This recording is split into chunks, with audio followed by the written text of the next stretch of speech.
Bon matin tout le monde. Ce matin, Guy Plante, notre consultant, va nous montrer comment réorganiser vos champs avec les UI templates dans SAP. Alors, Guy, je te transfère ça. Et je rappelle à tout le monde, si vous pouvez vous mettre sur mute parce que j'enregistre la session. Mais vous pouvez l'enlever là si vous avez des questions pour Guy. OK, c'est beau, je vois ton écran. Parfait. Bonjour à tous. Je vais présenter l'utilitaire fourni par SAP pour faire la gestion des écrans dans SAP, les personnaliser les écrans comme on veut. Je vais passer à travers l'option de formulaire, ce que tout le monde connaît, peut-être, probablement, je ne sais pas. Après ça, on va regarder le modèle d'interface utilisateur, puis on va faire un petit crochet pour les groupes d'utilisateurs, qui est également une nouvelle fonctionnalité dans SAP. On va commencer dans l'application immédiatement. SAP, Business One, ici. Bon. Comme vous le savez, SAP nous permet de modifier les écrans que l'on a pour nos utilisateurs. Elle nous permettait de déplacer les champs comme on veut pour avoir ce qu'on veut voir à l'écran. Présentement, dans les anciennes versions de SAP, cette fonctionnalité-là est assez limitée et c'était assez long à faire car il fallait aller dans chaque utilisateur, choisir l'option de formulaire, puis à partir d'ici, choisir les champs que l'on veut faire. Je veux avoir la quantité en magasin, je clique, je veux voir un champ inactif, non inactif, si je veux déplacer mes champs, je prends la quantité en livraison, puis je la déplace avec comme ça. Tout ça est fait. C'était la fonctionnalité qui était disponible. Cette fonctionnalité-là est disponible pour tous les utilisateurs, mais la grosse contrainte, c'est que si j'ai 10 utilisateurs à faire, je dois la faire sur chacun des postes des utilisateurs. Évidemment, puis il faut s'assurer que les postes, si on veut les bâtir pareil, il faut garder la même structure, et ainsi de suite. Ça fait que c'est un petit peu long, un petit peu ardu. SAP en 9.1, ils ont décidé de nous fournir un outil de personnalisation des fenêtres utilisateurs. Cet outil-là, il y a deux façons de l'accéder. Je vais l'accéder par le menu. Une qu'on va par administration, c'est dans les utilitaires de SAP. Ça s'appelle les modèles d'interface utilisateur. Par défaut, là, moi, je travaille avec une base de données américaine parce que ma base de données canadienne, il y a trop d'affaires dedans. J'ai pris une compagnie qui a moins de choses. Par défaut, il y a des templates par défaut qui sont fournis par SAP. Par exemple, il y a le défaut qui est celui qu'on a dans l'application, mais si on applique ce défaut-là, les utilisateurs vont avoir d'autres fenêtres. À partir d'ici, on peut créer des modèles d'interface pour chaque groupe d'utilisateurs que l'on veut ou chaque utilisateur que l'on veut. On a le contrôle, on peut assigner ces groupes, ces gabarits à plusieurs utilisateurs, un utilisateur en particulier, à un groupe d'utilisateurs, ainsi de suite. Par défaut, il y en a un. On va en créer un autre à partir de Scratch. Fait que je vais me créer un nouveau, c'est CTRL-D, CTRL-I, CTRL-C, CTRL-AD.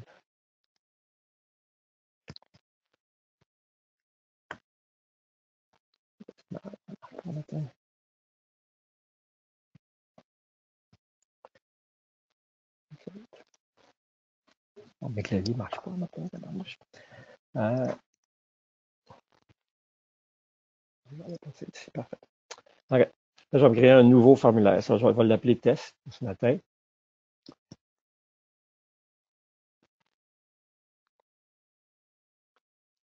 Et le nom, ça va être test. À partir d'ici, je vais le créer. Fait qu'il y a une autre ligne qui va s'ajouter ici. Puis là, je vais aller choisir les formulaires que je veux éditer. Bon, SAP nous permet de modifier tous les formulaires. Fait que l'interface ici est pas très agréable, mais pour aller chercher les documents de vente, c'est à peu près dans cette section-ci qui se retrouve. Je vais aller chercher une commande client. À partir d'ici, je choisis mon document que je veux modifier. Là, je clique dessus. Je vais le mettre à jour. Je clique dessus. À ce moment-ci, le traité, le formulaire UI est disponible. Ça fait que je clique sur ça. Là, j'ai une nouvelle fenêtre qui m'apparaît avec les champs que je peux modifier. À partir d'ici, qu'est-ce que je peux faire? Je peux cacher des champs, je peux déplacer des champs. Je peux également aller dans Form Settings, puis là, il y a un onglet supplémentaire qui est les éléments UI qui apparaît, qu'on n'a pas dans les options de formulaire habituelles, qui nous permet vraiment de déplacer ou de désactiver des onglets au complet ou des champs à travers les onglets. À partir d'ici, je pourrais, si je veux pas que les gens à l'entrée de commande voient l'onglet document comptable, je pourrais venir ici puis cliquer sur document comptable et l'onglet vient disparaître en arrière. C'est une façon de faire. Je peux cacher des champs, je peux rendre des champs inactifs en cliquant sur, je veux pas avoir dans l'onglet logistique, je veux pas voir les champs approuvé ou non approuvé. Je veux que ce champ-là soit toujours par défaut non disponible. Pour que les gens jouent avec ça. Je veux pas que les gens modifient la langue du client. Ça fait qu'à ce moment-là, je pourrais cacher le champ. Et quand je fais OK, mais le changement est appliqué au template, à ce gabarit-là. Guy, j'ai une petite question. C'est-tu Oui. global pour la compagnie ou on peut Non. personnaliser par département, exemple? Oui. Oui, Ça, c'est dans la deuxième partie. Présentement, OK, là, OK, là, je fais mon modèle, puis après ça, mon modèle, je vais l'assigner aux gens à qui je veux l'assigner. OK. OK? À partir d'ici aussi, qu'est-ce qu'on peut faire? On peut ajouter un onglet. Je pourrais ajouter un onglet. Par exemple, je vais appeler mon onglet UDF. Si j'ai des UDF à déplacer, je pourrais mettre un onglet qui s'appelle UDF. Puis là, je fais afficher mes zones définies par l'utilisateur. J'ai des champs UDF que je pourrais prendre et déplacer dans cette nouvelle fenêtre avec des copier, des drags. Je peux prendre des champs, les amener à côté.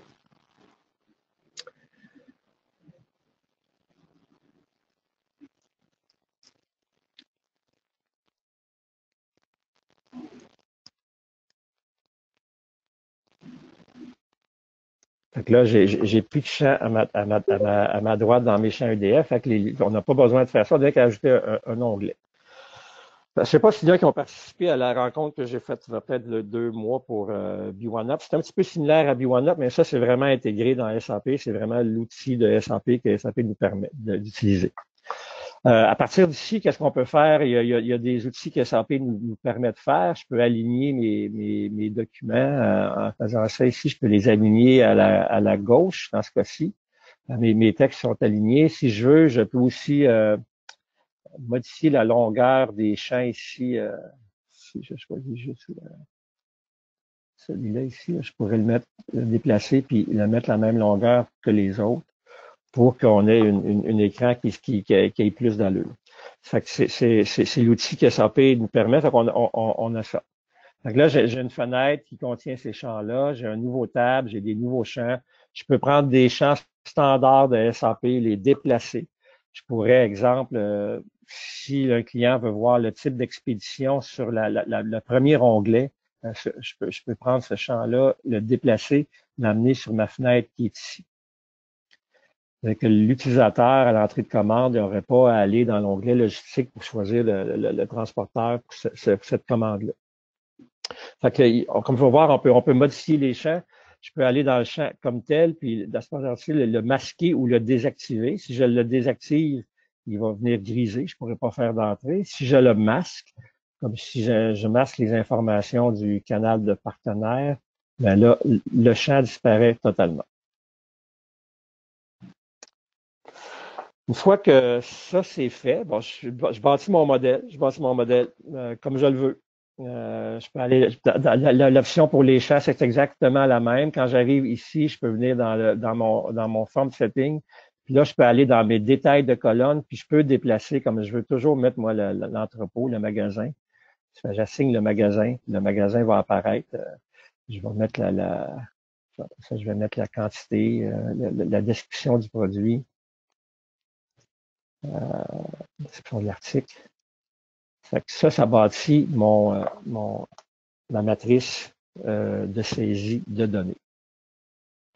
Une fois que j'ai terminé mon modèle, je clique droit, je fais sauvegarder. Mon modèle est sauvegardé. Mon modèle il est attaché ici. J'ai un modèle pour le groupe test. Ça pourrait être le groupe contrôle de qualité. Ça pourrait être le groupe entrée de commande. Ce qu'il me reste à faire par après, c'est d'assigner ce formulaire-là à des utilisateurs. Ici, on peut cliquer la liste d'utilisateurs que je peux les affecter. Je pourrais choisir à qui je veux donner ce template-là, à qui je veux donner ces gabarits-là. Je peux avoir plusieurs gabarits sous un même nom.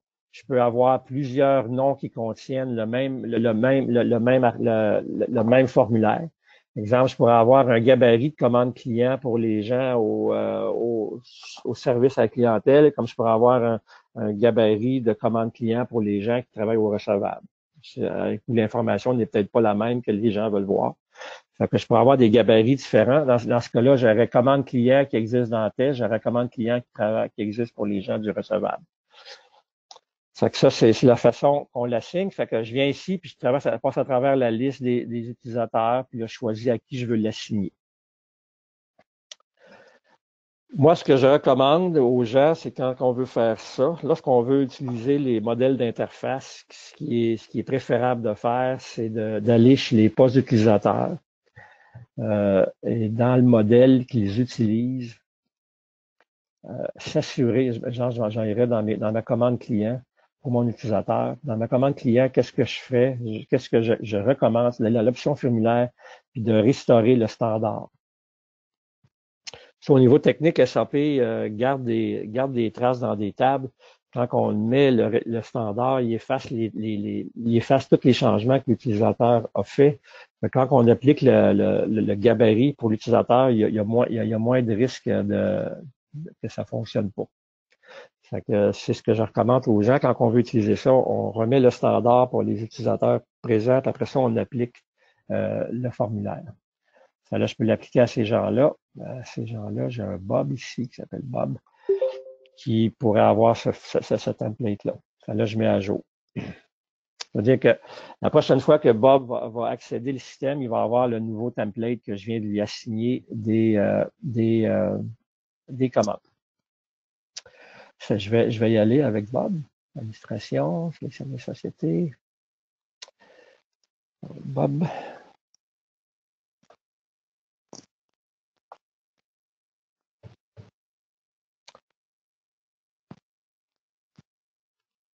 Si je vais dans les ventes,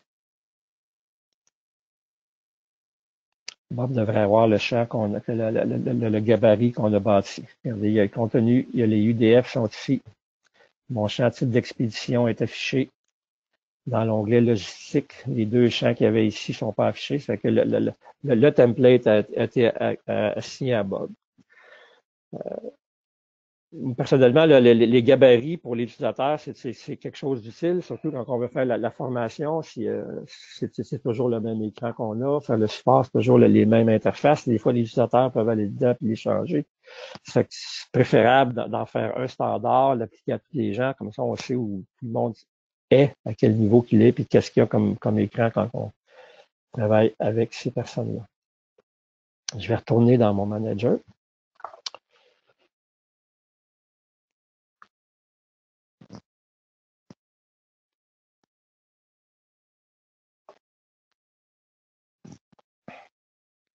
On est dans l'outil. Utilitaire, modèle interface utilisateur. Bon, j'ai mon test. Si je veux le faire pour un autre groupe, il est possible de copier l'information. Exemple, je me suis déjà fait un gabarit pour les commandes clients. J'ai un groupe d'utilisateurs qui veut utiliser un gabarit semblable, mais il y a 2 ou 3 onglets de 2 ou 3 champs qui est différent, 2 ou 3 informations supplémentaires qu'on veut y afficher. il est possible de le faire en ajoutant, je vais créer un autre onglet qui va s'appeler ici test 2. Et c'était 2.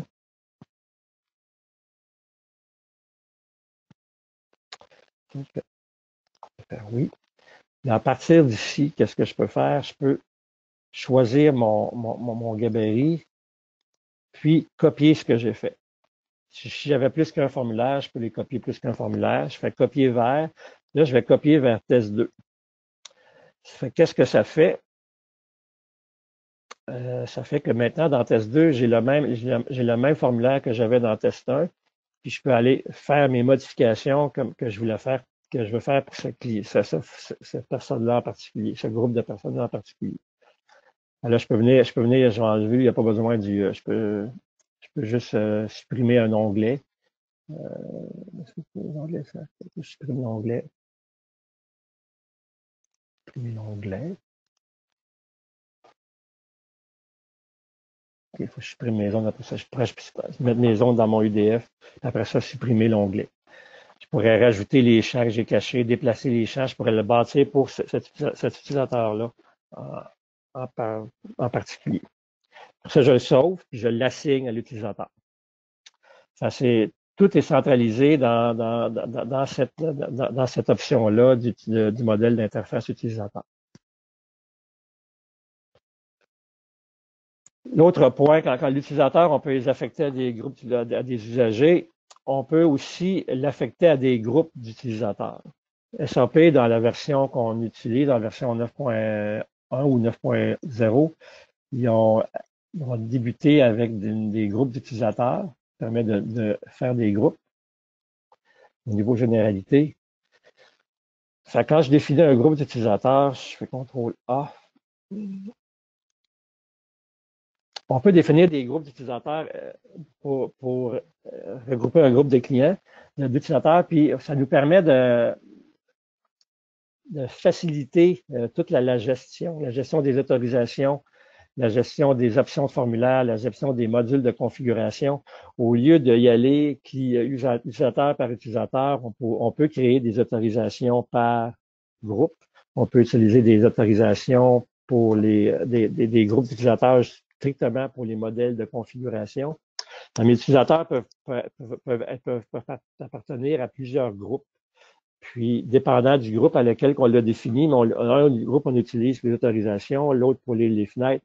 C'est un outil qui est assez intéressant quand il y a plusieurs utilisateurs dans l'entreprise pour s'assurer qu'un même groupe d'utilisateurs a toujours les mêmes fonctionnalités, les mêmes fenêtres, les mêmes autorisations.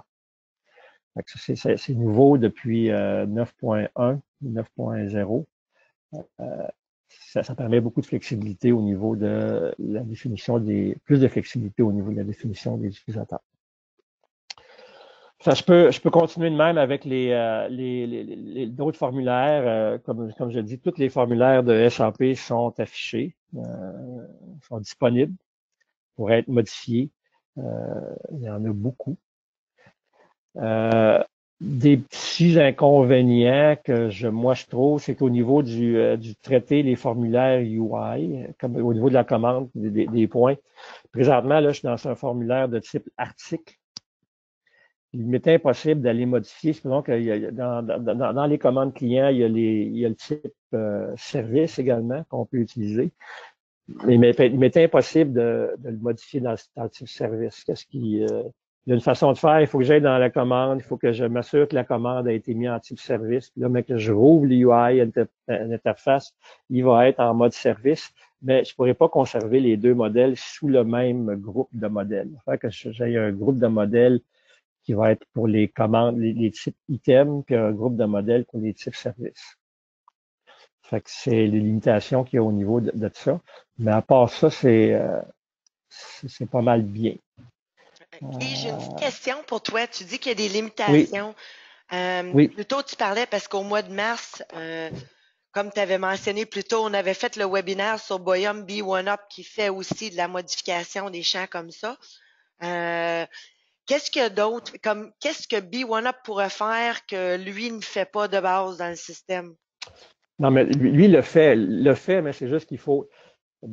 L'approche B1Up et celui-là est différente. Le B1Up, on va vraiment dans le module. On va dans le module de SAP. Si je veux modifier une commande, un template de commande, je vais dans la commande comme telle et là, je modifie le formulaire. Ça, là, je peux changer mon type. Tandis que lui, il isole on n'est pas dans la commande comme telle. Il amène un format de commande, puis on travaille avec ce format-là. Ça fait que le format qu'il amène, c'est le dernier format que j'avais d'ouvert dans ma base de données, avec ce format-là. Fait que c'est avec ça que je travaille. Mais à part, mais on peut faire les deux. C'est juste que c'est une approche différente. OK, parfait. Puis juste pour ceux qui veulent le Au voir, niveau, si jamais était. au niveau, il y a un autre, si je veux déplacer, un autre point, si je veux déplacer un champ qui a une grosse boîte, exemple, une adresse, là, c'est le champ pour l'adresse, il est plus, si je vais dans l'adresse, là, ici, c'est un champ qui prend beaucoup de, la boîte, c'est une grosse boîte d'adresse, là. Pour les déplacer puis pour les redimensionner, on n'est pas capable de le faire. Contrairement avec OK. V1Up, il nous permet de faire, redimensionner nos boîtes. OK. Bon, en tout Puis cas, pour ceux qui veulent le voir, envoyez-moi un courriel parce que j'ai l'autre webinaire enregistré sur B1Up, mais c'est quand même bien ce que ça fait. Mais c'est très bien. Ouais. De base, c'est très, très bien. Ça fait la job. C'est assez simple à assigner aux utilisateurs. Il y a des fois qu'il y a des petits problèmes justement, là, quand que je parlais tantôt de ramener au défaut, toujours, avant de mettre un gabarit, s'assurer que l'utilisateur, son gabarit qu'il y a sur son poste, c'est vraiment le défaut. En faisant ça, on élimine des risques de problèmes. Mais si ça passe ça marche super bien. C'est bon. Est-ce qu'il y a des questions? OK, c'est beau, Guy. Continue. Moi, j'ai terminé. T'as terminé? Oui. J'ai fait ça. Ben, Je sais pas quelle heure qui est, là, mais il doit être 20. Mais c'est correct. Y oui. a-t-il un guide quelque part pour quelqu'un qui veut voir? Ah, attends un peu, j'ai une Oui, question de Steve, mais avant de le oui, poser, il y a un guide. Y es-tu dans le Business One oui. to Go ou? Il y a un guide, c'est facilement, je l'ai, mais je vais juste aller dans je vais juste vous montrer, je Ben, l'avais, s'il y en a un, tu pourrais me le partager. Fait que si quelqu'un veut une copie, je leur partagerai. Puis si quelqu'un veut un enregistrement du webinaire, là, il me le demandera. Mais il y a un guide, c'est un guide anglais, là, produit par SAP, c'est un guide public, c'est sur OK. Internet. OK. Bon, je vais juste voir la question ici à Steve pendant que tu cherches ça. Est-ce possible d'en faire un pour le mode recherche ou seulement de mode édition?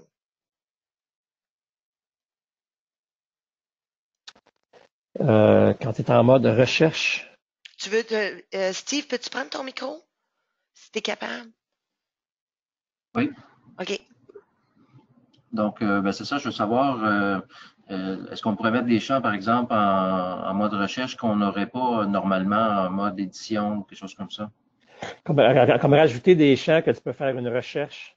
Exemple, tu mets un UDF dans ta fiche client, tu devrais l'avoir en recherche sur la mode sur ta commande, c'est ça? Genre comme ça ou? Oui, c'est ça. Puis, tu sais, par exemple, pour pas que personne puisse changer cette valeur-là, mais qu'en mode recherche, on puisse au moins chercher au lieu de faire toujours des requêtes, là. Malheureusement, tu n'as pas le contrôle du mode. Ton champ, s'il est disponible, si tu le mets, si tu le mets, tu le désactives, il est désactivé pour tous les modes. Il est désactivé pour tous les modes. Tu pourras pas avoir un mode. Tu peux pas le gérer par mode. Non, malheureusement. OK, merci. Est-ce qu'il y a d'autres questions pour Guy? Oui, j'en ai un ici de Victor. Attends un petit peu. Donc, pouvez-vous, s'il vous plaît, partager avec moi le webinaire B1Up? OK, oui, parfait, Victor. Je vais t'envoyer ça après. Je vais le prendre en note. C'est beau. Est-ce qu'il y a d'autres questions? Fait que, Guy, tu pourrais me partager le document. En tout cas, si tu as quelque chose, Oui, là, oui, si je vais quelqu'un te me demande, l'envoyer. super. Je vais te l'envoyer, Fait oui. que, s'il n'y a pas d'autres questions, ben merci tout le monde. Puis, je vous invite encore, là, je vais juste vous dire, tous mes enregistrements, maintenant, là, on est rendu sur notre page de YouTube. Si vous allez sur, vous faites Forgestic, tous nos webinaires du passé sont mis là-dessus. C'est un petit peu désorganisé encore. On essaie de mettre ça, diviser l'anglais avec le français, mais on a vraiment tous les anciens webinaires avec je trouve ça le fun, c'est accessible pour tout le monde de se trouver si vous cherchez de quoi. Mais encore, envoyez-moi un petit courriel si besoin. Puis, ben, merci tout le monde. Bon week-end, puis on se voit dans 2 semaines. Salut Guy, thanks. Bye. Salut, bye.